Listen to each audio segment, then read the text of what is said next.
More ancient history jewelry stories.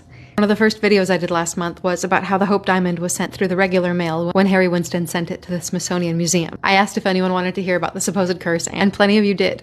Let's start with a little bit of background on the Hope Diamond. It originally started its life as a stone called the Tavernier Blue, which was discovered in India by a Frenchman named Jean-Baptiste Tavernier. And he's going to come up again. He was one of the most prominent diamond dealers in history. He's responsible for finding some of the most famous diamonds we have today. The Tavernier Blue is definitely not recognizable as the Hope Diamond. In fact, if I showed you this stone, you probably wouldn't know it was a diamond at all.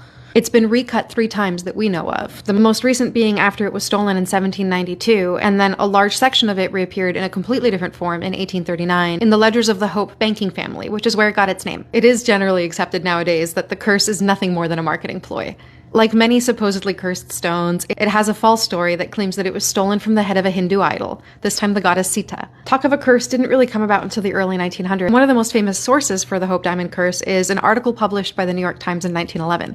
This has a laundry list of supposed deaths and misfortunes attached to the Hope Diamond, but my absolute favorite is that Jean-Baptiste Tavernier died by being torn apart by wild dogs in Constantinople. In fact, Tavernier died in Moscow at the ripe old age of 84. The real curse of the Hope Diamond is that after the Tavernier Blue was stolen and recut, the stone lost pretty much all of its fire and luster. The new cut was not at all conducive to the structure of the stone and really destroyed a lot of its aesthetic value.